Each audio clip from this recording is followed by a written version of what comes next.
Bienvenidos, bienvenidas, soy Manuel Tizón. Voy a hablar de la universalidad en la música y las emociones. Algunas premisas que tenemos que tener en cuenta es que la música está presente en un gran número de culturas y de contextos, con lo cual esa universalidad en cuanto a la presencia de la música sí que es muy fuerte, está muy presente.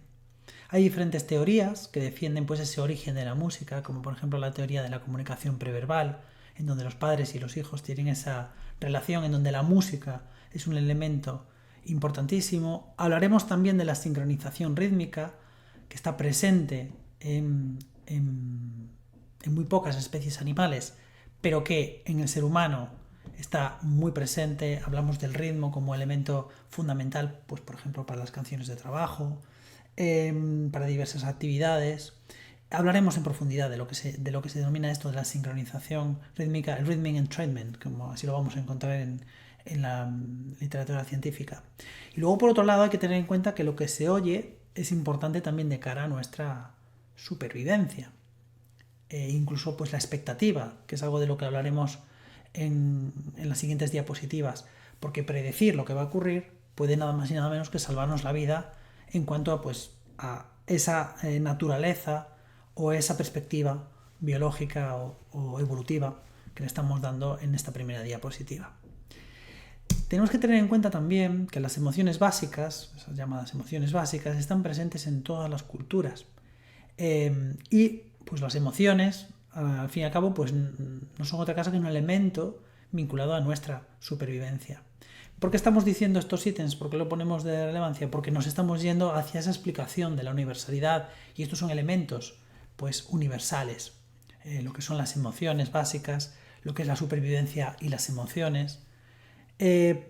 Por otro lado, la música está demostrado científicamente que despierta emociones. Y además también tenemos que distinguir dos elementos muy importantes, que uno es la expresión emocional, es decir, lo que la música puede transmitir, y luego está la emoción, que si esa música transmite una emoción concreta y a nosotros nos hace sentir de esa manera, decimos que ha habido ese contagio, ¿no? Que es uno de los mecanismos que también vamos a hablar a posteriori. Entonces hay que distinguir lo que es expresión emocional de emoción sentida. Que nosotros percibamos esa emoción en la música no quiere decir que nosotros tengamos esa emoción en nosotros mismos. Interesante también, hablamos de supervivencia, pero la música realmente pues no tiene nada que ver, en principio, ¿no? a día de hoy, con la supervivencia, pero es que nuestro cerebro no distingue ante este tipo de estímulos. Patrick Jasling, en su libro de Música y Emociones, Music and Emotion Explained, nos dice la siguiente frase, que la voy a leer. Muchos sistemas de emociones se desarrollaron antes de que la conciencia reflexiva apareciera en escena y no dependen de ella para su correcto funcionamiento. Esta es en parte la razón por la que hasta hoy podemos experimentar emociones provocadas por inputs de lo que no somos conscientes, ¿no? Y nos habla también Patrick Jasling que existe un límite en la introspección. De ahí que podamos pensar y ya podemos ir infiriendo que va a haber cierta universalidad en la música con ciertos aspectos que pueden ser universales a todas las culturas y a todos los sujetos. Bueno, esta diapositiva la verdad es muy interesante porque nos habla del desarrollo evolutivo de las diferentes funciones cerebrales. Primero, pues, como veis, las funciones que están más arriba son más primitivas y las que están más hacia abajo pues, son más avanzadas, más evolucionadas. Primero se siente y sentir, pues sentimos nosotros y sienten también otros animales. Hay una percepción y una interpretación y luego hay una respuesta a todo ello. Hay una imaginación interna, ya aquí ya estamos yendo hacia lo evolutivo, hacia nosotros como seres humanos distintos, digamos, de otros animales. Se recuerdan eventos, se planean acciones, se narran, o sea, se ordenan estos elementos y ya por fin se procesa sintácticamente, como podemos imaginar, el último elemento pues es el más evolucionado de todos. Bien, estos mecanismos influyen en nuestras emociones y algunos de estos mecanismos son universales en todos los seres humanos, ¿no? Vamos a empezar con la respuesta del tronco encefálico y la sincronización rítmica. La respuesta del tronco encefálico es una respuesta fisiológica. ¿A qué estímulos reaccionamos? ¿O a qué estímulos reaccionamos fisiológicamente? Pues, por ejemplo, a la disonancia o por ejemplo al volumen alto. Esto se da, por ejemplo, el último ítem, el volumen alto, se da por ejemplo en los conciertos de rock o de pop, ¿no? De hecho, hay una activación fisiológica que tanto puede producirse en un ser humano como en un perro. Luego, por otro lado, tenemos otro elemento que también es bastante primitivo, que es la sincronización rítmica. Tenemos que tener en cuenta que vivimos en un entorno rítmico, ¿no? Y nuestros cuerpos pues están en constante movimiento. Strogath utiliza un término muy bonito, que es el término de que nuestros cuerpos son sinfonías de ritmo, ¿no? Como se refleja en los ritmos, en el ritmo cardíaco, ondas cerebrales, patrones de sueño. Por lo tanto, pues esto también se relaciona con ese experimento ya clásico del siglo XVII de Christian Huygens, que observó que pues, ponía pues, dos relojes de péndulo con periodos cercanos, al final se sincronizaban, ¿no? Pues esto mismo lo ha estudiado un musicólogo en los seres humanos, como por ejemplo Martin Clayton, ¿no?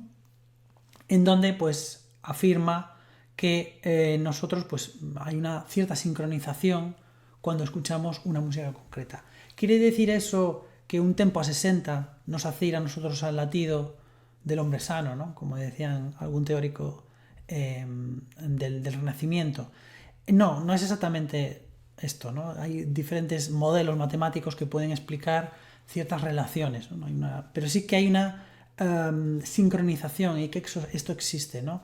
Por otro lado, otro autor que acabo de citar hace un ratito, Disa Najek, nos comenta que la sincronización es muy necesaria para la madre y el bebé, para la regulación de emociones, para la creación de vínculos.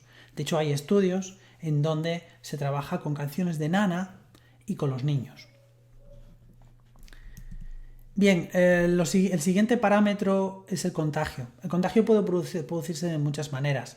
Por ejemplo, no sé si alguien pues, de los que están escuchando ha notado en algún momento pues, que cuando está en una conversación casual de una persona que está deprimida, pues al final esa depresión te contagia, ¿no? O un entorno negativo. Bueno, pues realmente nosotros respondemos y nosotros funcionamos de esta manera también a nivel musical. De ahí que en los conciertos ocurra esto, ¿no? Ese frenesí, ¿no? O ese momento, ¿no? Tan especial cuando pues, muchos usuarios van a ver a su ídolo, ¿no? Esa explosión, ¿no? Eso también se contagia. También puede haber un contagio de la música hacia nosotros, que esto puede parecer un poco extraño, pero nosotros en la música podemos percibir esa tristeza y no nos tenemos por qué contagiar, ¿no? En cualquier caso, los gestos faciales, el tono de voz, diferentes instrumentos y la analogía con la supervoz. La supervoz es una teoría que afirma que nosotros los instrumentos nos emocionan muy similar al habla, porque realmente pues, son como supervoces, ¿no? Por decirlo de alguna manera. Esto está pues, desarrollado en el libro de Patrick Justy, de Music and Emotion Explained, para quien quiera más información. Este elemento pues también todavía no hemos llegado al estadio más alto. Los siguientes estadios, como ya estaba comentando hace un par de diapositivas, son estos tres, ¿no? El condicionamiento evaluativo, la memoria y la imaginación visual.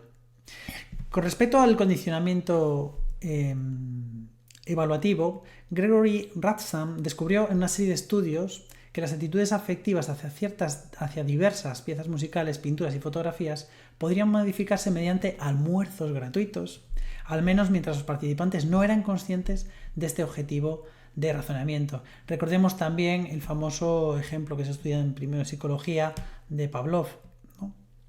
Como los perros, ¿no? Que les tocaban la campana con comida, asociando la comida, y después tocaban solamente la campana y se bababan, ¿no? Pues esto es un poco lo mismo. El condicionamiento evaluativo, como pone aquí en la cita que os estoy mostrando, el condicionamiento evaluativo puede producirse incluso si el participante no es consciente de la contingencia de los dos estímulos. Aquí podremos verlo, pues, por ejemplo, con una sonoridad concreta, no con una pieza. Quizá una pieza ya nos iríamos al siguiente ítem, ¿no? Que ya es más consciente, que es la memoria episódica. Se refiere al proceso por el que se induce una emoción en un oyente y la música evoca un recuerdo personal. Suelen ser intensas. Pone aquí, la emoción puede ser intensa. Tal vez porque el patrón de respuesta fisiológica al acontecimiento original se almacena en la memoria, junto con el contenido de la experiencia. De alguna manera lo que ocurre cuando este mecanismo se activa es abrir nuestro baúl de recuerdos y revivir otra vez la misma situación, bien sea para bien o bien sea para mal. Otro elemento es la imaginación visual, que realmente pues esto ocurre en ciertos contextos y con diferentes usuarios. No todos los usuarios tienen la misma imaginación. Hay 3 tipos, ¿no? Estableciendo una analogía entre lo que suena y lo que se imagina. Imaginemos, pues, qué sé yo, unas notas rápidas que podemos imaginar una cascada. Lo que rodea la creación de obra, ¿no? Que la obra se creó pues con el compositor falleciendo, por ponernos negativos, o escrita para un hijo que ha muerto, ¿no? Como puede ocurrir con la pieza esta de Eric Clapton, Tears in Heaven. Y luego el tercer tipo, dice la socióloga Tia de Nora, que los oyentes se encuentran ellos mismos con estas estructuras musicales. Dice que la música es un espejo que permite verse a sí mismo, pero también es un espejo mágico ya que sus propiedades específicas pueden llegar a configurar la imagen reflejada a través de sus estructuras percibidas. Hay también un trabajo muy importante que se hace pues, en musicoterapia con el Jim. Helen Bonney es una de las representantes en donde pues, se guía a los usuarios para imaginar situaciones, imaginar paisajes, etcétera, etcétera. Y el último ítem, ya bastante evolucionado, es la expectativa musical y el juicio estético. Que la expectativa musical, como estaba comentando anteriormente, también está muy relacionada con nuestra supervivencia, porque gracias a esta expectativa y saber o intuir lo que puede ocurrir, pues podemos nada más y nada menos pues que salvarnos la vida, ¿no? A nivel pues evolutivo, como estamos hablando.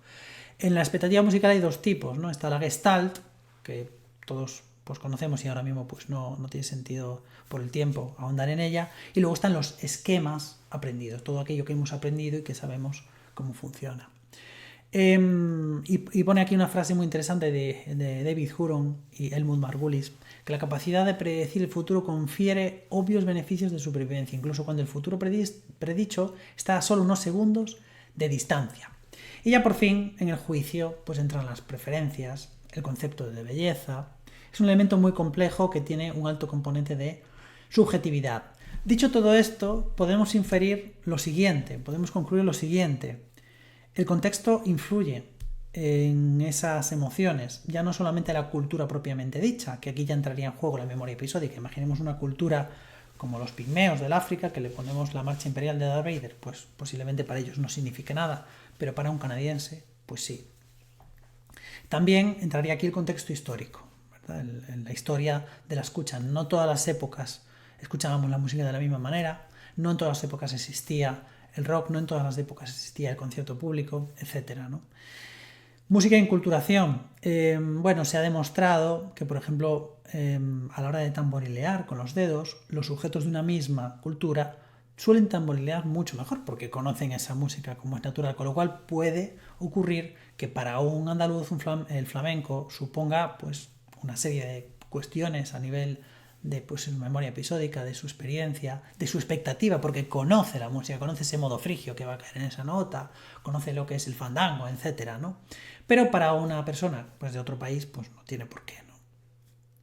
No olvidemos los clichés que están presentes, es decir, hay también podemos hablar de la universalidad por países, ¿no? O uniformidad. Universalidad pues quizás es un término pues, más amplio, pero esa uniformidad, ¿no? En cuanto al cine, el cine tiene unos clichés muy claros. Escuchamos un acorde disonante, pues ya sabemos más o menos que algo va a ocurrir a nivel de tensión, ¿no?